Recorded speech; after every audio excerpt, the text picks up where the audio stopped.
ಆತ್ಮೀಯರೇ ಎಲ್ಲರಿಗೂ ನಮಸ್ಕಾರಗಳು. SSLC ಅಂಕಪಟ್ಟಿ. ಈ SSLC ಮಾರ್ಕ್ಸ್ ಕಾರ್ಡ್ನಲ್ಲಿ ಒಂದು ಕರೆಕ್ಷನ್ಸನ್ನು ಮಾಡಬೇಕಾದ್ರೆ ಅಂದರೆ ಅಲ್ಲಿ ಸ್ಟೂಡೆಂಟ್ ನೇಮ್ ಇರ್ಬೋದು, ಸ್ಟೂಡೆಂಟ್ ಫಾದರ್ ನೇಮ್ ಇರ್ಬೋದು, ಸ್ಟೂಡೆಂಟ್ ಮದರ್ ನೇಮ್ ಇರ್ಬೋದು, ಇಲ್ಲಿ ಡೇಟ್ ಆಫ್ ಬರ್ತ್ ಇರ್ಬೋದು. ಸೊ ಈ ಒಂದು ಕರೆಕ್ಷನ್ಸನ್ನು ಮಾಡಬೇಕಾದ್ರೆ ಅಂದರೆ ಈಗಾಗಲೇ 10th ನೀವು ಪಾಸ್ ಆಗಿರ್ತೀರಿ, ಉತ್ತೀರ್ಣರಾಗಿರ್ತೀರಿ, ಒರಿಜಿನಲ್ ಮಾರ್ಕ್ಸ್ ಕಾರ್ಡ್ ನಿಮ್ಮ ಹತ್ರ ಇರ್ತದೆ. ಈಗ ಅದನ್ನು ಗಮನಿಸಿದ ಮೇಲೆ ಏನಾಗುತ್ತೆ, ಅಯ್ಯೋ ಎಲ್ಲೋ ಒಂದು ಕಡೆ ತಪ್ಪಾಗಿದೆ, ಹೆಸರಿನಲ್ಲಿ ವಿದ್ಯಾರ್ಥಿ ಹೆಸರಿನಲ್ಲೇ ತಪ್ಪಾಗಿದೆ, ತಂದೆ ಹೆಸರಿನಲ್ಲಿ ತಪ್ಪಾಗಿದೆ, ತಾಯಿ ಹೆಸರಿನಲ್ಲಿ ತಪ್ಪಾಗಿದೆ, ಡೇಟ್ ಆಫ್ ಬರ್ತ್ನಲ್ಲಿ ತಪ್ಪಾಗಿದೆ ಅಂತ ನೀವು ಗಮನಿಸ್ತೀರಿ. ಅಷ್ಟರೊಳಗಾಗಿ ಏನಾಗುತ್ತೆ, ನಿಮ್ಮ ಅಂಕಪಟ್ಟಿ ನಿಮ್ಮ ಹತ್ರ ಬಂದಿರುತ್ತೆ. ಸೊ ಇಂಥ ಒಂದು ಸಿಚುವೇಶನ್ಸ್ನಲ್ಲಿ ನಾವು ಯಾವ ರೀತಿ ಈ ಒಂದು ಅಂಕಪಟ್ಟಿಯನ್ನು ಆನ್ಲೈನ್ ಮುಖಾಂತರ ಕರೆಕ್ಷನ್ಸನ್ನು ಮಾಡ್ಬೋದು. ಸೊ ಆತ್ಮೀಯ ಸ್ನೇಹಿತರೆ, ಈ ಒಂದು ವಿಡಿಯೋ ಯಾರಿಗೆಲ್ಲ ಉಪಯೋಗ ಆಗುತ್ತೆ ಅಂದರೆ, ಪ್ರಥಮವಾಗಿ ಯಾವ ವಿದ್ಯಾರ್ಥಿಯು ತನ್ನ ಮಾರ್ಕ್ಸ್ ಕಾರ್ಡನ್ನು ಕರೆಕ್ಷನ್ ಮಾಡಬೇಕಾಗಿದೆ, ಸೊ ಆ ವಿದ್ಯಾರ್ಥಿಗೆ ಉಪಯೋಗ ಆಗುತ್ತೆ, ಅವರ ಪೇರೆಂಟ್ಸಿಗೆ ಉಪಯೋಗ ಆಗುತ್ತೆ. ಎರಡನೇದಾಗಿ ಈ ಎಲ್ಲ ಕರೆಕ್ಷನ್ಸನ್ನು ಮಾಡಬೇಕಾದ್ರೆ ವಿದ್ಯಾರ್ಥಿಯು ನೇರವಾಗಿ ಆನ್ಲೈನ್ ಮುಖಾಂತರ ಮಾಡಲಿಕ್ಕೆ ಆಗೋದಿಲ್ಲ. ಅಲ್ಲಿ ಆ ಶಾಲೆಯ ಮುಖ್ಯ ಗುರುಗಳು ಏನಿರ್ತಾರೆ ಅವರ ಒಂದು ಲಾಗಿನ್ನಲ್ಲಿ ಇದನ್ನು ಮಾಡಲಿಕ್ಕೆ ಆಗುತ್ತೆ. ಸೊ ಈ ಒಂದು ವಿಡಿಯೋ ಪ್ರತಿಯೊಬ್ಬ ಪ್ರೌಢಶಾಲೆಯ ಮುಖ್ಯ ಗುರುಗಳು ಕೂಡ ಉಪಯೋಗ ಆಗುತ್ತೆ.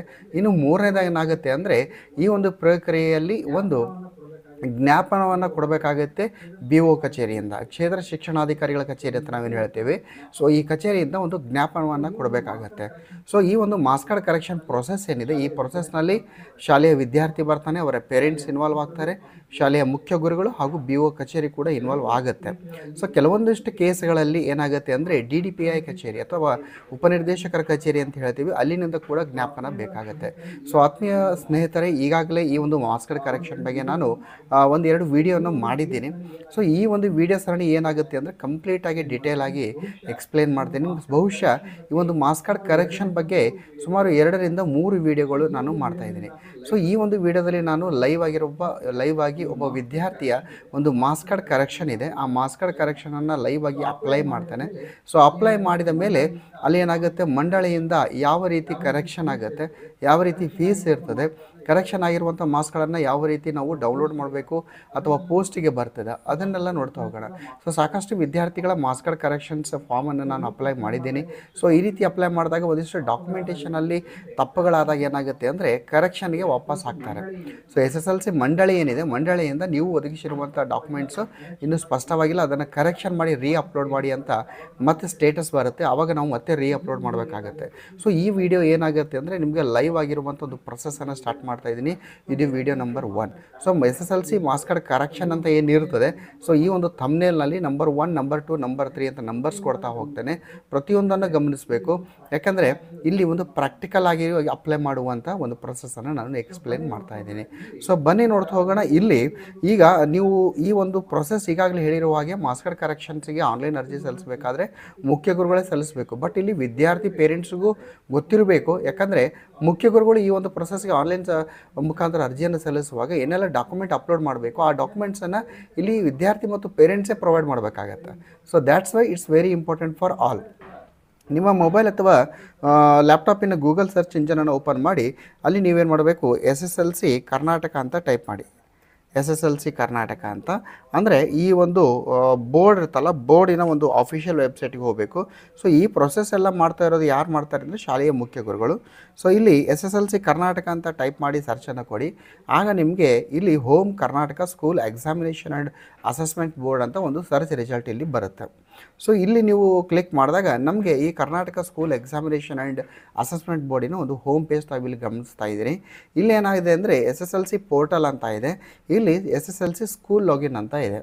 ಸೊ ಆತ್ಮೀಯ ಸ್ನೇಹಿತರೆ, ಇಲ್ಲಿ SSLC ಸ್ಕೂಲ್ ಲಾಗಿನ್ ಅಂತ ಕ್ಲಿಕ್ ಮಾಡಿದಾಗ ಇಲ್ಲಿ ಆ ಶಾಲೆಯ ಮುಖ್ಯ ಗುರುಗಳಿಗೆ ಈ ಒಂದು ಲಾಗಿನ್ ಆಗಲಿಕ್ಕೆ ಒಂದು ಲಾಗಿನ್ ಪೇಜ್ ಓಪನ್ ಆಗುತ್ತೆ. ಇಲ್ಲಿ ಯೂಸರ್ ನೇಮ್ ಮತ್ತು ಪಾಸ್ವರ್ಡ್ ಇರುತ್ತೆ. ಈ ಯೂಸರ್ ನೇಮ್ ಮತ್ತು ಪಾಸ್ವರ್ಡ್ ಶಾಲೆಯ ಮುಖ್ಯ ಗುರುಗಳಿಗೆ ಗೊತ್ತಿರ್ತದೆ. ಸೊ ಆ ಒಂದು ಪಾಸ್ವರ್ಡ್, ಯೂಸರ್ ನೇಮ್ ಮತ್ತು ಪಾಸ್ವರ್ಡನ್ನು ಅವ್ರು ಏನು ಮಾಡಬೇಕು ಎಂಟ್ರಿಯನ್ನು ಮಾಡ್ತಾರೆ. ಎಂಟ್ರಿಯನ್ನು ಮಾಡಿ ಅವ್ರೇನು ಮಾಡ್ತಾರೆ, ಲಾಗಿನನ್ನು ಆಗ್ತಾರೆ. It's very important. ಸೊ ಇದೆಲ್ಲ ಪ್ರೊಸೆಸ್ ಏನಿದೆ, ಇದು ಶಾಲೆ ಮುಖ್ಯ ಗುರುಗಳು ಲಾಗಿನ್ ಆಗ್ತಾ ಇದ್ದಾರೆ. ಸೊ ಇದನ್ನು ನೀವ್ಯಾಗ ಗಮನಿಸಬೇಕು ಅಂದರೆ, ಅಲ್ಲಿ ಅವ್ರು ಏನು ಅಪ್ಲೋಡ್ ಮಾಡ್ತಾರೆ ಎಂಬುದು ನಮ್ಗೆ ಗೊತ್ತಿರಬೇಕು. ಸೊ ನಮಗೆ ಆ ಒಂದು ರಿಲೇಟೆಡ್ ಡಾಕ್ಯುಮೆಂಟ್ಸನ್ನು ರೆಡಿ ಮಾಡಲಿಕ್ಕೆ ಈಸಿ ಆಗುತ್ತೆ. ಸೊ ಶಾಲೆ ಲಾಗಿನ್ ಆದ ಕೂಡಲೇ ನಮಗೆ ಈ ರೀತಿ ಒಂದು ಸ್ಕ್ರೀನ್ ಡಿಸ್ಪ್ಲೇ ಆಗುತ್ತೆ. ಇಲ್ಲಿ ಮಾರ್ಕ್ಸ್ ಕಾರ್ಡ್ ಕರೆಕ್ಷನ್ ಆನ್ಲೈನ್ ಅಂತ ಒಂದು ಲಿಂಕ್ ಇರ್ತದೆ. ಸೊ ಇಲ್ಲಿ ಕ್ಲಿಕ್ ಮಾಡಿದಾಗ ನಮಗೆ ಈ ರೀತಿ ಮತ್ತೊಂದು ಸ್ಕ್ರೀನ್ ಓಪನ್ ಆಗುತ್ತೆ. ಇಲ್ಲಿ ನಿಮಗೆ ಒಂದು ಯೂಸರ್ ಮ್ಯಾನ್ಯಲ್ ಸಿಗುತ್ತೆ. ಒಂದು ಮಾರ್ಕ್ಸ್ ಕಾರ್ಡ್ ಕರೆಕ್ಷನ್ ಮಾಡಬೇಕಾದ್ರೆ ಯೂಸರ್ ಮ್ಯಾನ್ಯಲ್ ಏನೆಲ್ಲ ಪ್ರೊಸೀಜರ್ಸ್ ಇದೆ, ಏನೆಲ್ಲ ಡಾಕ್ಯುಮೆಂಟ್ಸ್ ಅಪ್ಲೋಡ್ ಮಾಡಬೇಕು ಎಂಬುದ್ರ ಬಗ್ಗೆ ಒಂದು ಯೂಸರ್ ಮ್ಯಾನ್ಯಲ್ ಇದೆ. ಅಲ್ಲಿ ನೀವು ಕ್ಲಿಕ್ ಮಾಡಿ ಅದನ್ನು PDF ರೂಪದಲ್ಲಿ ಡೌನ್ಲೋಡ್ ಮಾಡ್ಕೋಬೋದು, ಪ್ರಿಂಟನ್ನು ತೆಗೆದುಕೊಂಡು ಸ್ಟಡಿ ಕೂಡ ಮಾಡ್ಬೋದು. ಸೊ ಎರಡನೇದೇನಿದೆ application for marks card correction. So marks card ಕರೆಕ್ಷನ್ಗೆ ನಾವು ಆನ್ಲೈನ್ ಮುಖಾಂತರ ಅರ್ಜಿ ಸಲ್ಲಿಸಬೇಕಾದ್ರೆ ಎರಡನೇ ಒಂದು ಆಪ್ಷನ್ಸನ್ನು ಯೂಸ್ ಮಾಡಬೇಕು. ಇನ್ನು ಮೂರನೇ ಆಪ್ಷನ್ಸ್ ಏನಂದರೆ ಮಾರ್ಕ್ಸ್ ಕಾರ್ಡ್ ಕರೆಕ್ಷನ್ಗೆ ಅಪ್ಲಿಕೇಶನ್ ಹಾಕಿದ ಮೇಲೆ ಇಲ್ಲಿ ಪೇಮೆಂಟನ್ನು ಮಾಡಬೇಕಾಗತ್ತೆ. ಸೊ ಪೇಮೆಂಟ್ ಇರ್ತದೆ. ಸೊ ಪೇಮೆಂಟ್ ಎಷ್ಟಿದೆ, ಅಮೌಂಟ್ ಎಷ್ಟಿದೆ ಕಂಪ್ಲೀಟಾಗಿ ನಾನು ಹೇಳ್ತೀನಿ. ಸೊ ಮೂರನೇದು click here to reupload documents. So ನೀವು ಪೇಮೆಂಟನ್ನು ಮಾಡಿರ್ತೀರಿ, ಅಪ್ಲಿಕೇಶನ್ ಅಪ್ಲೈ ಮಾಡಿದ ಮೇಲೆ ಸ್ಟೇಟಸ್ ಗಮನಿಸಿದಾಗ ಏನಾಗುತ್ತೆ ಅಂದರೆ ಒಂದಿಷ್ಟು ಫೀಡ್ಬ್ಯಾಕ್ ಬರುತ್ತೆ ಮಂಡಳಿಯಿಂದ. ಅಂದರೆ ನೀವು ಅಪ್ಲೋಡ್ ಮಾಡಿರುವಂಥ ಇಷ್ಟು ಡಾಕ್ಯುಮೆಂಟ್ಸ್ಗಳು ಕ್ಲಿಯರ್ ಆಗಿಲ್ಲ ಅಥವಾ ಇನ್ನೂ ಅಪ್ಲೋಡ್ ಮಾಡಬೇಕಾಗಿದ್ದಂಥ ಸ್ಟೇಟಸ್ ಅಂತ ಬಂದಾಗ ಅವಾಗ ನಾವು ಏನು ಮಾಡಬೇಕು, click here to reupload documents ಎಂಬ ಆಪ್ಷನ್ಸನ್ನು ಬಳಸಿಕೊಂಡು ಅಲ್ಲಿ ಡಾಕ್ಯುಮೆಂಟ್ಸನ್ನು ನಾವು ರೀ ಅಪ್ಲೋಡನ್ನು ಮಾಡಬೇಕಾಗತ್ತೆ. ಲಾಸ್ಟ್ ಒನ್ ಏನಿದೆ, click here to know the status of marks card correction. So marks card ಕರೆಕ್ಷನ್ಗಾಗಿ ನಾವು ಅಪ್ಲಿಕೇಶನನ್ನು ಹಾಕಿರ್ತೀವಿ, ಸ್ಟೇಟಸ್ ಏನಾಯಿತು, ಸೊ ನಮ್ಮ ಒಂದು ಅಕ್ಸೆಪ್ಟ್ ಆಗಿದೆಯಾ, ಮಾರ್ಕ್ಸ್ ಕಾರ್ಡ್ ಕರೆಕ್ಷನ್ ಆಗಿ ಆ ಒಂದು ಮಾರ್ಕ್ಸ್ ಕಾರ್ಡ್ ನಮ್ಮ ಅಡ್ರೆಸ್ಗೆ ಬರ್ತಾ ಇದೆಯಾ ಅಥವಾ ರಿಜೆಕ್ಟ್ ಆಗಿದೆಯಾ, ಏನು ಸ್ಟೇಟಸ್ ಇದೆ ಆ ಸ್ಟೇಟಸನ್ನು ನಾವು ಏನು ಮಾಡ್ಕೋಬೇಕು, ಈ ಒಂದು ಕೊನೆಯ ಆಪ್ಷನ್ಸನ್ನು ಕ್ಲಿಕ್ ಮಾಡಿ ನಾವು ಅದನ್ನು ನಾವು ನೋಡ್ಕೊಳ್ಬೋದು. ಸೊ ಇಷ್ಟೊಂದು ಆಪ್ಷನ್ಸ್ ಇದೆ. ಬನ್ನಿ ನೋಡ್ತಾ ಹೋಗೋಣ. ನಾನು ನೇರವಾಗಿ application for marks card correction ಎಂಬ ಆಪ್ಷನ್ಸನ್ನು ನಾನು ಕ್ಲಿಕ್ಕನ್ನು ಮಾಡ್ತೇನೆ. So application for marks card correction ಎಂಬ ಆಪ್ಷನ್ಸನ್ನು ಕ್ಲಿಕ್ ಮಾಡಿದಾಗ ನಮಗೆ ಇಲ್ಲಿ ಭಾಳ ಇಂಪಾರ್ಟೆಂಟ್ ಆಗಿರುವಂಥ ಇನ್ಫಾರ್ಮೇಷನ್ ಇರ್ತದೆ. ಇದ್ರ ಬಗ್ಗೆ ನಾವು ಕಂಪ್ಲೀಟಾಗಿ ತಿಳ್ಕೊಬೇಕು. ಯಾಕಂದರೆ ಈ ಮಾರ್ಕ್ಸ್ ಕಾರ್ಡ್ ಕರೆಕ್ಷನ್ ಅಂತ ಬಂದಾಗ ನೀವು ಕಚೇರಿಯನ್ನು ಅಲಿತೀರಿ, ಶಾಲೆಗಳನ್ನು ಅಲಿತೀರಿ, ನಿಮಗೆ ಪ್ರಾಪರ್ ಆಗಿರುವಂಥ ಆಫಿಷಿಯಲ್ ಆಗಿರುವಂಥ ಇನ್ಫಾರ್ಮೇಷನು ನಿಮಗೆ ಸಿಗೋದಿಲ್ಲ. ಸೊ ಇಲ್ಲಿ ನಿಮಗೆ ಕ್ಲಿಯರಾಗಿ ಹೇಳ್ತೀನಿ, ನೋಟ್ ಮಾಡ್ತಾ ಹೋಗಿ ಅದರ್ವೈಸ್ ಸ್ಕ್ರೀನ್ಶಾಟನ್ನು ಕೂಡ ನೀವು ತೊಗೋಬೋದು. ಸೊ ಫಸ್ಟ್ ಆಫ್ ಆಲ್ ಏನಿದೆ, ದಾಖಲಾತಿ ವಹಿಯಲ್ಲಿರುವಂಥ SSLC ಅಂಕಪಟ್ಟಿಯಲ್ಲಿ ಅಭ್ಯರ್ಥಿಯ ಹೆಸರು, ತಂದೆ ಹೆಸರು, ತಾಯಿ ಹೆಸರು, ಲಿಂಗ ತಿದ್ದುಪಡಿಗಾಗಿ ಮುಖ್ಯ ಶಿಕ್ಷಕರು ಅಪ್ಲೋಡ್ ಮಾಡುವ ದಾಖಲೆಗಳು. ಸೊ ಆತ್ಮೀಯ ವಿದ್ಯಾರ್ಥಿಗಳು, ಏನು ಕೇಸ್ ಇದೆ ಅಂದರೆ, ನಿಮ್ಮ ಏನು ಸ್ಟಡಿ ಮಾಡಿದ್ದೀರಿ 10th ಕ್ಲಾಸು, ಆ ಶಾಲೆಯಲ್ಲಿ ಅಡ್ಮಿಷನ್ ರಿಜಿಸ್ಟರ್ ಅಂತ ಇರ್ತದೆ, ದಾಖಲಾತಿ ವಹಿ ಅಂತ. ಸೊ ಆ ದಾಖಲಾತಿ ವಹಿಯಲ್ಲಿ ಏನಿರುತ್ತೆ ಕರೆಕ್ಟಾಗಿ ಮೆನ್ಷನ್ ಮಾಡಿರ್ತಾರೆ. ನಿಮ್ಮ ಹೆಸರಿರ್ಬೋದು, ತಂದೆ ಹೆಸರು, ತಾಯಿ ಹೆಸರು, ನಿಮ್ಮ ಲಿಂಗ, ಇದನ್ನು ಕರೆಕ್ಟಾಗಿ ಎಂಟ್ರಿ ಮಾಡಿರ್ತಾರೆ. ಬಟ್ ಇಲ್ಲಿ SSLC ಎಕ್ಸಾಮ್ಗೆ ರಿಜಿಸ್ಟ್ರೇಷನ್ ಮಾಡುವಾಗ ಕಣ್ತಪ್ಪಿನಿಂದ ಟೆಕ್ನಿಕಲ್ ಇಶ್ಯೂ ಆಗಿ ಅಲ್ಲಿ ತಪ್ಪಾಗಿರುತ್ತೆ. ವಿಶೇಷವಾಗಿ ಗಮನಿಸ್ಕೊಳ್ಳಿ, ಯಾವುದು ವಿದ್ಯಾರ್ಥಿ ಹೆಸರು, ತಂದೆ ಹೆಸರು, ತಾಯಿ ಹೆಸರು, ಲಿಂಗ, ನನ್ನ ಜನ್ಮ ದಿನಾಂಕ ಇಲ್ಲಿ ಹೇಳ್ತಾ ಇಲ್ಲ, ಕೇವಲ ಇಷ್ಟೇನಿದೆ ದಾಖಲಾತಿ ವಹಿಯಲ್ಲಿ ಕರೆಕ್ಟ್ ಇದೆ, ಆದರೆ ಅದು SSLC ಅಂಕಪಟ್ಟಿಯಲ್ಲಿ ತಪ್ಪಾಗಿ ಬಂದಿದೆ. ಸೊ ಇಲ್ಲಿ ಏನಾಗಿದೆ, SSLC ರಿಜಿಸ್ಟ್ರೇಷನ್ ಮಾಡುವಾಗ ಅಲ್ಲೇನಾಗಿದೆ ಕಣ್ತಪ್ಪಿನಿಂದ ಆಗಿರುವಂಥ ತಪ್ಪು. ಇದನ್ನು ಸರಿಪಡಿಸಬೇಕಾದ್ರೆ ಆ ಒಂದು ಆನ್ಲೈನ್ ಅಪ್ಲಿಕೇಶನ್ ಹಾಕುವಾಗ ಏನೆಲ್ಲ ಡಾಕ್ಯುಮೆಂಟ್ಸನ್ನು ಅಪ್ಲೋಡ್ ಮಾಡಬೇಕು. This is first case. Sir date of birth change ಮಾಡಬೇಕಾಗಿದೆ, ಅದನ್ನು ಎಕ್ಸ್ಪ್ಲೇನ್ ಮಾಡ್ತೀನಿ ನಾನು ಮುಂದೆ. ಸೊ ಫಸ್ಟ್ ಏನು ಮಾಡಬೇಕು, ತಾಲೂಕು ಕ್ಷೇತ್ರ ಶಿಕ್ಷಣಾಧಿಕಾರಿಗಳಿಂದ ಒಂದು ಅಧಿಕೃತ ಜ್ಞಾಪನಾ ಪತ್ರ. ಸೊ BO ಕಚೇರಿಯಿಂದ ಒಂದು ಜ್ಞಾಪನ ಪತ್ರ ಸಿಗ್ತದೆ, ಅದು ಒಂದು. ಎರಡನೇದು, ಮುಖ್ಯ ಶಿಕ್ಷಕರು ಹಾಗೂ ಕ್ಷೇತ್ರ ಶಿಕ್ಷಣಾಧಿಕಾರಿಗಳು ದೃಢೀಕರಿಸಿರುವಂತಹ ಪ್ರಾಥಮಿಕ ಮತ್ತು ಪ್ರೌಢಶಾಲಾ ದಾಖಲಾತಿ ವಹಿಯ A3 ಅಳತೆಯ ಪ್ರತಿ. ಅಂದರೆ ಈಗ ನೀವು ಹೈಸ್ಕೂಲ್ನಲ್ಲಿ ಏನು ಸ್ಟಡಿ ಮಾಡಿರ್ತೀರಿ, ಆ ಒಂದು ಶಾಲೆಯ ಅಡ್ಮಿಷನ್ ರಿಜಿಸ್ಟರನ್ನು A3 ಸೈಜಿನ ಒಂದು ಪ್ರಿಂಟ್ ತಗೋಬೇಕು. A3, A4 ಅಲ್ಲ, A3 ಸ್ವಲ್ಪ ಬಿಗ್ ಸೈಜ್ ಇರುತ್ತೆ. ಆ A3 ಸೈಜಿನ ಒಂದು ಜೆರಾಕ್ಸ್ ಪ್ರತಿ ತಗೋಬೇಕು. ಅದ್ರ ಮೇಲೆ ಆ ಶಾಲೆಯ ಮುಖ್ಯ ಗುರುಗಳು ಹಾಗೂ BO ರವರ ಒಂದು ದೃಢೀಕರಣ ಅಟೆಸ್ಟೇಷನ್ ಇರಬೇಕು ಹೈಸ್ಕೂಲ್ದು. ಆಮೇಲೆ ನೀವು ಪ್ರೈಮರಿಯಲ್ಲಿ ಏನು ಸ್ಟಡಿ ಮಾಡಿರ್ತೀರಿ, ಆ ಪ್ರೈಮರಿ ಶಾಲೆಯಲ್ಲಿರುವಂಥ ಅಡ್ಮಿಷನ್ ರಿಜಿಸ್ಟರನ್ನು ಒಂದು A3 ಸೈಜಿನ ಒಂದು ಜೆರಾಕ್ಸ್ ಪ್ರತಿಯನ್ನು ತೊಗೋಬೇಕು. A3 ತೆಗೆದುಕೊಂಡು ಅದರ ಮೇಲೆ ಆ ಪ್ರೈಮರಿ ಹೆಡ್ ಮಾಸ್ಟರ್ ಅವರ ಒಂದು ಸೀಲ್ ಮತ್ತು ಸಿಗ್ನೇಚರು ಮತ್ತು ಅದರ ಮೇಲೆ BO ಕಚೇರಿಯ ಸೀಲ್ ಮತ್ತು ಸಿಗ್ನೇಚರ್ಸನ್ನು ಮಾಡಬೇಕು. ಸೊ ಡಾಕ್ಯುಮೆಂಟೇಷನ್ ಏನು ರೆಡಿ ಮಾಡ್ಕೊಡ್ತಾ ಇದ್ದೀರಿ, ಎರಡು. ಒಂದು ಪ್ರೈಮರಿಯಲ್ಲಿರುವಂಥ ಅಡ್ಮಿಷನ್ ರಿಜಿಸ್ಟರನ್ನು A3 ಸೈಜಿನ ಮೇಲೆ HM ಮತ್ತು BO ರವರ ಸಿಗ್ನೇಚರು. ಎರಡನೇದು, ಹೈಸ್ಕೂಲಿನ ಅಡ್ಮಿಷನ್ ರಿಜಿಸ್ಟರ್ ಮೇಲೆ HM ಮತ್ತು BO ರವರ ಒಂದು ಅಟೆಸ್ಟೆಡ್ ಮಾಡಿರುವಂಥ ಎರಡು ಒಂದು PDF. ಅದನ್ನೆಲ್ಲ PDF ಮಾಡ್ಕೋಬೇಕು. ಎರಡಾಯಿತು, PDF 1, PDF 2. ಆಮೇಲೆ ಜ್ಞಾಪನ ಒಂದು 3. ಆಮೇಲೆ ನೆಕ್ಸ್ಟ್ ಏನಿದೆ ಅಂದರೆ, ಮುಖ್ಯ ಶಿಕ್ಷಕರು ಹಾಗೂ ಕ್ಷೇತ್ರ ಶಿಕ್ಷಣಾಧಿಕಾರಿಗಳು ದೃಢೀಕರಿಸಿರುವ ಅಭ್ಯರ್ಥಿಯು ವಾಸಂಗ ಮಾಡಿರುವಂಥ ಪ್ರಾಥಮಿಕ ಹಾಗೂ ಪ್ರೌಢಶಾಲಾ ವರ್ಗಾವಣೆ ಪತ್ರಗಳ ದೃಢೀಕೃತ ಪ್ರತಿಗಳು. ಸೊ ಪ್ರೈಮರಿಯಿಂದ ಹೈಸ್ಕೂಲ್ ಬರುವಾಗ ನಿಮ್ಗೆ ಏನು ಟಿ ಸಿ ಕೊಟ್ಟಿರ್ತಾರೆ, ಆ ಟಿ ಸಿಯ ಒಂದು ಅಟೆಸ್ಟೆಡ್ ಕಾಪಿ, ಒಂದು ಮುಖ್ಯ ಗುರುಗಳು ಅಟೆಸ್ಟೆಡ್ ಮಾಡಿರಬೇಕು, ಅದ್ರ ಮೇಲೆ ಬಿ ಓರವರು ಕೂಡ ಅಟೆಸ್ಟೆಡ್ ಮಾಡಿರಬೇಕು. ಸೊ ಇದು ಒಂದು ಕಾಪಿ. ಎರಡನೇದು ಹೈಸ್ಕೂಲ್ನಿಂದ SSLC ಪಾಸ್ ಆದಮೇಲೆ ಏನು ಟಿ ಸಿ ಕೊಟ್ಟಿರ್ತಾರೆ, ಆ ಟಿ ಸಿ ಮೇಲೆ ಜೆರಾಕ್ಸ್ ಪ್ರತಿ ಮೇಲೆ ಆ ಶಾಲೆಯ ಮುಖ್ಯ ಗುರುಗಳು ಹಾಗೂ ಬಿ ಓರವರು ಅದ್ರ ಮೇಲೆ ದೃಢೀಕರಿಸಬೇಕು, ಅಟೆಸ್ಟೆಡ್ ಮಾಡಿರಬೇಕು. ಸೊ ಇವುಗಳನ್ನು ಕೂಡ PDF ಆಗಿ ಮಾಡ್ಕೊಳ್ಳಿ. ಸೊ ಒಂದು BO ಕಚೇರಿಯಿಂದ ಕೊಟ್ಟಿರುವಂಥ ಜ್ಞಾಪನಾ ಪತ್ರ, ಎರಡನೇದು ಪ್ರೈಮರಿಯ ದಾಖಲಾತಿ ವಹಿಯ A3 ಅಳತೆಯ ಒಂದು ಪ್ರತಿಯನ್ನು ತೆಗೆದುಕೊಂಡು ಅದ್ರ ಮೇಲೆ ಪ್ರೈಮರಿ HM ಮತ್ತು BO ಅವರ ಸಿಗ್ನೇಚರು, ಮೂರನೇದು ಅಲ್ಲಿ ಹೈಸ್ಕೂಲ್ ಅಡ್ಮಿಷನ್ ರಿಜಿಸ್ಟರನ್ನು ಒಂದು A3 ಅಳತೆಯ ಜೆರಾಕ್ಸನ್ನು ತೆಗೆದುಕೊಂಡು ಅದ್ರ ಮೇಲೆ ಹೈಸ್ಕೂಲ್ ಹೆಡ್ ಮಾಸ್ಟರ್ ಅವರ ಸಿಗ್ನೇಚರ್ ಮತ್ತು BO ಅವರ ಸಿಗ್ನೇಚರು. ನೆಕ್ಸ್ಟ್ ಏನಂದರೆ ಪ್ರೈಮರಿಯಿಂದ ಕೊಟ್ಟಿರುವಂಥ ಟಿ ಸಿಯ ಮೇಲೆ ಯಾರು ಪ್ರೈಮರಿ HM ಮತ್ತು BO ಅವರ ಒಂದು ಸಿಗ್ನೇಚರು, ಆಮೇಲೆ ಹೈಸ್ಕೂಲಿಂದ ಕೊಟ್ಟಿರುವಂಥ 10th ಟಿ ಸಿಯ ಮೇಲೆ ಹೈಸ್ಕೂಲ್ HM ಅವರ ಸಿಗ್ನೇಚರ್ ಮತ್ತು BO ಅವರ ಒಂದು ಸಿಗ್ನೇಚರ್. ಸೊ ಇಷ್ಟು ಡಾಕ್ಯುಮೆಂಟ್ಸ್ಗಳನ್ನು ಪ್ರತ್ಯೇಕವಾಗಿ ಬೇರೆ ಬೇರೆಯಾಗಿ PDF ಅನ್ನಾಗಿ ಮಾಡ್ಕೋಬೇಕು. ಆಮೇಲೆ ಅಭ್ಯರ್ಥಿಯ ಮೂಲ SSLC ಅಂಕಪಟ್ಟಿ. ಸೊ SSLC ಅಂಕಪಟ್ಟಿ ಏನಿರ್ತದೆ ಆ ಮೂಲ ಅಂಕಪಟ್ಟಿಯನ್ನು ನಾವು PDF ಅನ್ನಾಗಿ ಇಟ್ಕೋಬೇಕು. ಸೊ ಇಷ್ಟನ್ನು PDF ಮಾಡ್ಕೋವಾಗ ಒಂದು ಇಂಪಾರ್ಟೆಂಟ್ ಪಾಯಿಂಟ್ ಏನು ಅಂದರೆ ಆ PDF ಸೈಜು 500 KB ಕಡಿಮೆ ಇರಬಾರ್ದು ಅಥವಾ 2 MB ಹೆಚ್ಚಿಗೆ ಇರಬಾರ್ದು. ಸೊ ಆ ರೀತಿಯಾಗಿ ನೀವು ಇಟ್ಕೊಳ್ಬೇಕು. ಸೊ 500 KB ಕಡಿಮೆ ಇದ್ದರೂ ಕೂಡ ಈ ಎಲ್ಲ ಡಾಕ್ಯುಮೆಂಟ್ಸ್ ಅಪ್ಲೋಡ್ ಆಗೋದಿಲ್ಲ.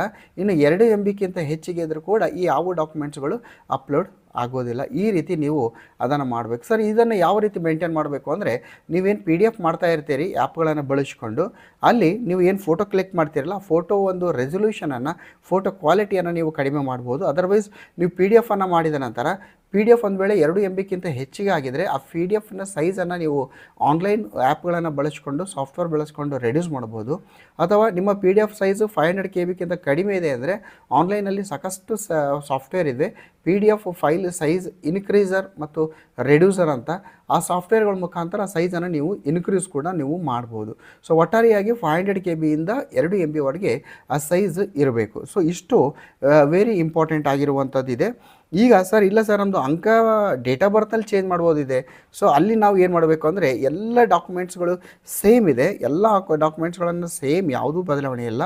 ಒಂದು ವೇಳೆ SSLC ಪಾಸ್ ಆದ ನಂತರ 5 ವರ್ಷಕ್ಕಿಂತ ಹೆಚ್ಚಾಗಿದರೆ, ನೀವು SSLC ಪಾಸ್ ಔಟ್ ಆಗಿ 5 ಇಯರ್ಸ್ಗಿಂತ ಹೆಚ್ಚಾಗಿದರೆ ನೀವು ತಹಶೀಲ್ದಾರ್ ಕಚೇರಿಯಿಂದ ನಿರುದ್ಯೋಗ ಪ್ರಮಾಣ ಪತ್ರ, ಅಂದರೆ ಇಲ್ಲಿವರೆಗೆ ನೀವು ಯಾವುದೇ ಉದ್ಯೋಗವನ್ನು ಪಡೆದಿಲ್ಲ ಎಂಬ ಒಂದು ಪ್ರಮಾಣ ಪತ್ರವನ್ನು ನೀವು ಪಡ್ಕೋಬೇಕಾಗುತ್ತೆ. This is only one extra document. ಯಾವಾಗ ನಿಮ್ಮ ಡೇಟ್ ಆಫ್ ಬರ್ತನ್ನು ಚೇಂಜ್ ಮಾಡಬೇಕಾದಾಗ. ಸೊ ಒಂದು ಟರ್ಮ್ ಆ್ಯಂಡ್ ಕಂಡೀಷನ್ ಏನಿದೆ, ಅಡ್ಮಿಷನ್ ರಿಜಿಸ್ಟರ್ನಲ್ಲೆಲ್ಲ ಕರೆಕ್ಟ್ ಇದೆ, ಬಟ್ ಮಾರ್ಕ್ಸ್ ಕಾರ್ಡ್ನಲ್ಲಿ ಮಾತ್ರ ಚೇಂಜ್ ಇದೆ ಅಂದಾಗ ಇಷ್ಟು. ಸರ್ ಹಾಗಿಲ್ಲ, ಅಡ್ಮಿಷನ್ ರಿಜಿಸ್ಟರ್ನಲ್ಲಿ ತಪ್ಪಾಗೇ ಇದೆ, ನಾನು ಹೆಸರನ್ನೇ ಬದಲಾಯಿಸಬೇಕಾಗಿದೆ ಅಂದಾಗ ಅಡ್ಮಿಷನ್ ರಿಜಿಸ್ಟರ್ನಲ್ಲಿ ಏನಿದೆ ಅದು ಕೂಡ ತಪ್ಪಾಗಿದೆ ಮತ್ತು ಮಾರ್ಕ್ಸ್ ಕಾರ್ಡ್ನಲ್ಲಿ ತಪ್ಪಾಗಿದೆ, ನಾನು ಅಡ್ಮಿಷನ್ ರಿಜಿಸ್ಟರ್ನಲ್ಲಿ ಕೂಡ ನಾನು ಸರಿ ಮಾಡಬೇಕಾಗಿದೆ, ಅಲ್ಲೂ ಕೂಡ ಸರಿ ಮಾಡಬೇಕು ಅಂದರೆ ಈಗ ನೀವೇನು ಮಾಡಬೇಕು ಅಂದರೆ ನ್ಯಾಯಾಲಯದಿಂದ ಒಂದು ಡಿಕ್ರಿ ಆದೇಶವನ್ನು ಪಡಿಬೇಕು. ಸೊ ಒಂದು ಒಬ್ಬ ಏನು ಮಾಡಬೇಕು, ಒಬ್ಬ ವಕೀಲರನ್ನು ಸಂಪರ್ಕಿಸಿ ಅವರ ಮುಖಾಂತರ ಒಂದು ನ್ಯಾಯಾಲಯದಿಂದ ಡಿಕ್ರಿ ಆದೇಶವನ್ನು ಪಡಿಸಬೇಕು. ವಕೀಲರನ್ನು ಸರಿಯಾಗಿ ಹೇಳಿ ನಿಮ್ಮ ಹೆಸರನ್ನು ಯಾವ ರೀತಿ ನಿಮ್ಮ ಒಂದು ಅಡ್ಮಿಷನ್ ರಿಜಿಸ್ಟರ್ನಲ್ಲಿ ಯಾವ ರೀತಿ ಬದಲಾವಣೆ ಮಾಡಿಸಬೇಕಾಗಿದೆ ಅದನ್ನು ಎಕ್ಸ್ಪ್ಲೇನ್ ಮಾಡಿದರೆ ಅವರು ತಮ್ಮದೇ ಆಗಿರುವಂಥ ಒಂದು ಪ್ರೊಸೀಜರ್ಸನ್ನು ಫಾಲೋ ಮಾಡಿ ನ್ಯಾಯಾಲಯದಿಂದ ಡಿಕ್ರಿ ಆದೇಶವನ್ನು ನಿಮಗೆ ಕೊಡ್ತಾರೆ.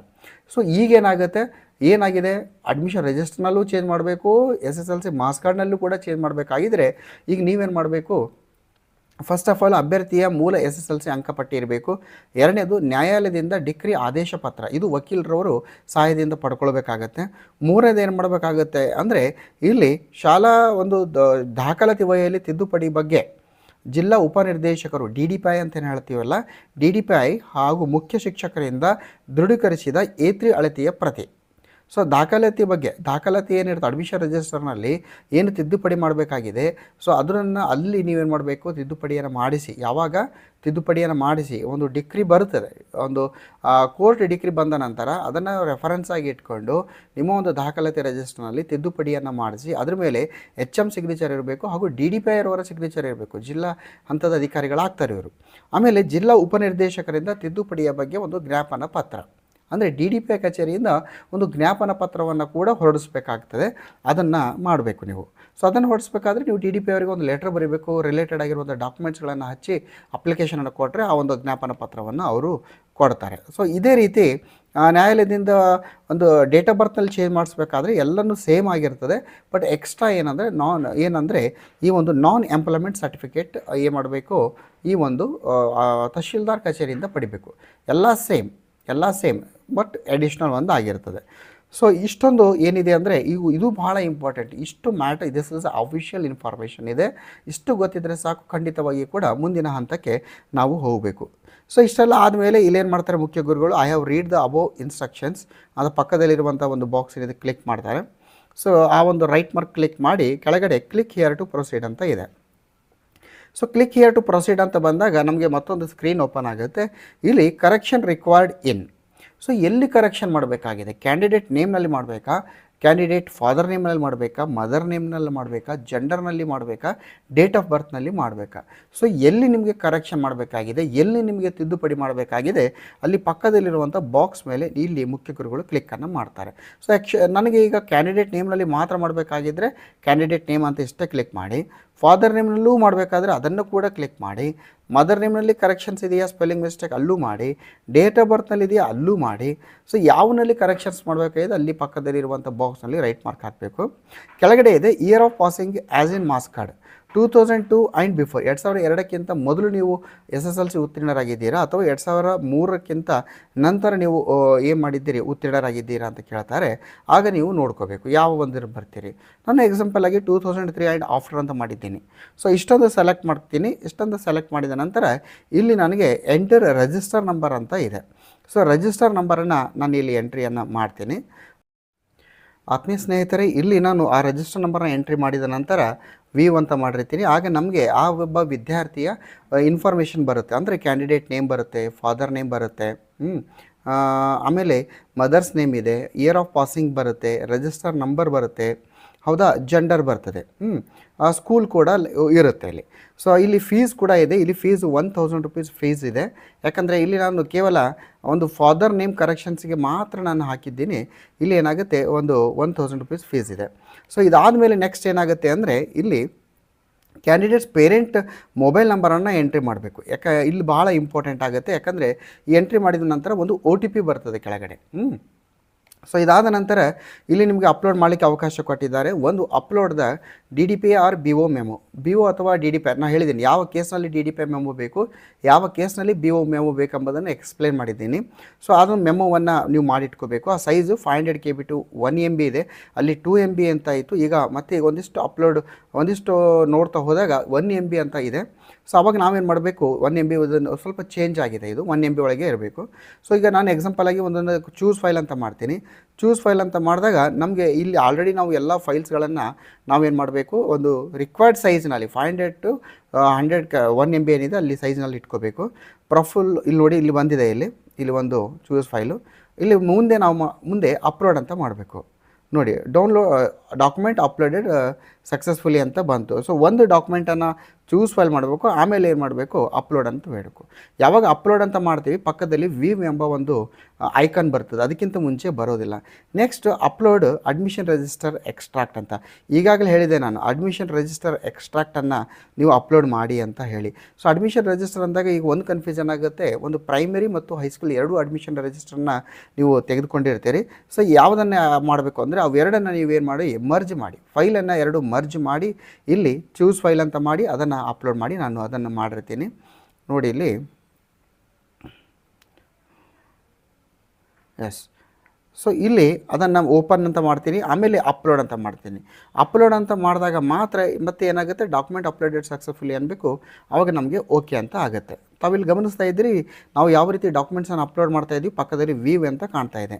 ಸೊ ಅದೇ ರೀತಿ ನಾವು ಅಪ್ಲೋಡ್ ಮಾರ್ಕ್ಸ್ ಕಾರ್ಡ್ ಮಾಡಬೇಕು, ಆಮೇಲೆ ಟ್ರಾನ್ಸ್ಫರ್ ಸರ್ಟಿಫಿಕೇಟನ್ನು ಅಪ್ಲೋಡ್ ಮಾಡಬೇಕು, ಆಮೇಲೆ ಕೋರ್ಟ್ ಡಿಕ್ರಿ, ಯಾವಾಗ ಡಿಕ್ರಿ ಬೇಕು ಹೇಳಿದ್ದೀನಿ ನಾನು. ಸ್ಪೆಷಲಿ ಇವನ್ ಅಡ್ಮಿಷನ್ ರಿಜಿಸ್ಟ್ರಲ್ಲೂ ಚೇಂಜ್ ಮಾಡಿಸ್ಬೇಕಾಗಿದ್ದರೆ ಕೋರ್ಟ್ ಡಿಕ್ರಿ ಬೇಕಾಗುತ್ತೆ. ಸೊ ಅಂಥದ್ರಲ್ಲಿ ಅಪ್ಲೋಡ್ ಮತ್ತು ಏನಾದರೂ ಡಾಕ್ಯುಮೆಂಟ್ಸನ್ನು ಅಪ್ಲೋಡ್ ಮಾಡಬೇಕಾದ್ರೆ ಅದು. ಸೊ ಅಷ್ಟೊಂದು ಮಾಡಿ ಕೆಳಗಡೆ ಏನು ಮಾಡಬೇಕು, ನಾನು ಅಪ್ಲೋಡ್ ಮಾಡಿರುವ ಎಲ್ಲ ದಾಖಲೆಗಳು ಪರಿಶೀಲಿಸಿರುತ್ತೇನೆ, ಒದಗಿಸಿರುವ ಅಪ್ಲೋಡ್ ಮಾಡಲಾಗಿರುವ ಮಾಹಿತಿಯ ಶಾಲಾ ದಾಖಲೆಗಳಂತೆ ಇರುತ್ತದೆ ಅಂತ ದೃಢೀಕರಿಸ್ತೀನಿ ಅಂತ ಇದೆ. I have verified all the uploaded documents ಅಂತ ಇದೆ. ಎರಡನೇದು I have received the original marks card of the applicant. ನಾನು ಅಭ್ಯರ್ಥಿಯ ಮೂಲ ಅಂಕಪಟ್ಟಿಯನ್ನು ಸ್ವೀಕರಿಸಿದ್ದೇನೆ. ನಾನು ಆಲ್ರೆಡಿ ನಿಮ್ಮ ಹತ್ರ ಮೂಲ ಅಂಕಪಟ್ಟಿ ಇದೆ, ಸೊ ಅವೆರಡನ್ನ ನೀವು ಕ್ಲಿಕ್ ಮಾಡಬೇಕು. ಸೊ ಅದನ್ನು ಕ್ಲಿಕ್ ಮಾಡಿ ಕೆಳಗಡೆ ಏನು ಮಾಡಬೇಕು, submit and generate application number ಅಂತ ಕೊಡಬೇಕು. ಸೊ ಸಬ್ಮಿಟ್ ಮತ್ತು ಜನ್ರೇಟ್ ಅಪ್ಲಿಕೇಶನ್ ನಂಬರ್ ಅಂತ ನೀವು ಕೊಟ್ಟಾಗ ಅಲ್ಲಿ ಏನಾಗುತ್ತೆ, ಅಪ್ಲಿಕೇಶನ್ ನಂಬರ್ ಏನಾಗುತ್ತೆ ಜನ್ರೇಟ್ ಆಗುತ್ತೆ. ಸೊ ಪ್ರತಿಯೊಂದಕ್ಕೂ ಕೂಡ ನೀವು ಯಾವ ನಂಬರನ್ನು ಇಲ್ಲಿ ಮೊಬೈಲ್ ನಂಬರನ್ನು ಕೊಟ್ಟಿರ್ತೀರಿ ಆ ಮೊಬೈಲ್ ನಂಬರ್ಗೆ OTPs ಬರ್ತದೆ. ಮತ್ತು ಮುಂದೆ ನೀವು ಸ್ಟೇಟಸನ್ನು ಚೆಕ್ ಮಾಡುವಾಗ ಅಥವಾ ನಿಮ್ಮ ಒಂದು ಒರಿಜಿನಲ್ ಮಾರ್ಕ್ಸ್ಗಳನ್ನು ನಿಮಗೆ ಡಿಸ್ಪ್ಯಾಚ್ ಆದಾಗ ಕೂಡ ಎಲ್ಲ ಕಮ್ಯುನಿಕೇಷನ್ಸ್ ಈ ಒಂದು ಮೊಬೈಲ್ ನಂಬರ್ಗೆ ಬರ್ತದೆ. ಸೊ ಆತ್ಮೀಯ ಸ್ನೇಹಿತರೆ, ನಾನು ಇಷ್ಟೊಂದು ಈ ಒಂದು ವಿಡಿಯೋದಲ್ಲಿ ಅಪ್ಲಿಕೇಶನ್ ಇದೆಲ್ಲ ವರ್ಕ್ ಮಾಡುವಂಥದ್ದು ಯಾರು ಅಂದರೆ ಮುಖ್ಯ ಗುರುಗಳು ಮಾಡ್ತಾರೆ. ತಾವು ಇಲ್ಲಿ ಗಮನಿಸ್ತಾ ಇದ್ದೀರಿ ಇಲ್ಲಿವರೆಗೆ ಏನೆಲ್ಲ ಡಾಕ್ಯುಮೆಂಟ್ಸ್ ಅವರೆಲ್ಲ ಅಪ್ಲೋಡ್ ಮಾಡ್ತಾರೆ ಅಂತ. ಸೊ ಅದಕ್ಕೆ ರಿಲೇಟೆಡ್ ಆಗಿರುವಂಥ ಡಾಕ್ಯುಮೆಂಟ್ಸನ್ನು ಪ್ರೊವೈಡ್ ಮಾಡುವಂಥದ್ದನ್ನು ಮಾಡಬೇಕು. ಇನ್ನು ಮುಂದಿನ ವೀಡಿಯೋದಲ್ಲಿ ನಾವು ಏನು ಮಾಡ್ತೇವೆ ಅಂದರೆ ಈ ರೀತಿ ಸಬ್ಮಿಟ್ ಮಾಡಿರುವಂಥ ಅಪ್ಲಿಕೇಶನ್ ಏನಿದೆ, ಸೊ ಪೇಮೆಂಟನ್ನು ಯಾವ ರೀತಿ ಮಾಡಬೇಕು, ಪೇಮೆಂಟ್ ಯಾವ ರೀತಿ ಮಾಡಬೇಕು, ಆಮೇಲೆ ಅದರ ಸ್ಟೇಟಸನ್ನು ಯಾವ ರೀತಿ ಫಾಲೋ ಮಾಡಬೇಕು. ವಿಡಿಯೋ ನಂಬರ್ 2ನಲ್ಲಿ ಇರ್ತದೆ, ಥಂಬ್ನೇಲ್ನಲ್ಲಿ ಕ್ಲಿಯರ್ ಆಗಿ ಮೆನ್ಷನ್ ಮಾಡಿರ್ತೀವಿ how to correction of SSLC marks card ಅಂತ. ಸೊ 1, 2, 3 ಈ ರೀತಿ ಸೀರೀಸ್ ಆಗುತ್ತೆ. ಪ್ರತಿಯೊಂದು ಸೀರೀಸನ್ನು ಅಬ್ಸರ್ವ್ ಮಾಡಿ. ಸೊ ಈ ಒಂದು ವಿಡಿಯೋ ಖಂಡಿತವಾಗಿ ಕೂಡ ನಿಮಗೆ ಉಪಯೋಗವಾಗಿದ್ದರೆ ನಮ್ಮ ಚಾನಲನ್ನು ಸಬ್ಸ್ಕ್ರೈಬ್ ಮಾಡಿ, ಲೈಕ್ ಮಾಡಿ ಮತ್ತು ನಿಮ್ಮ ಸ್ನೇಹಿತರೊಂದಿಗೆ ಶೇರ್ ಮಾಡಿ ಅಂತ ಹೇಳ್ತಾ ಜೈ ಹಿಂದ್, ವಂದೇ ಮಾತರಂ.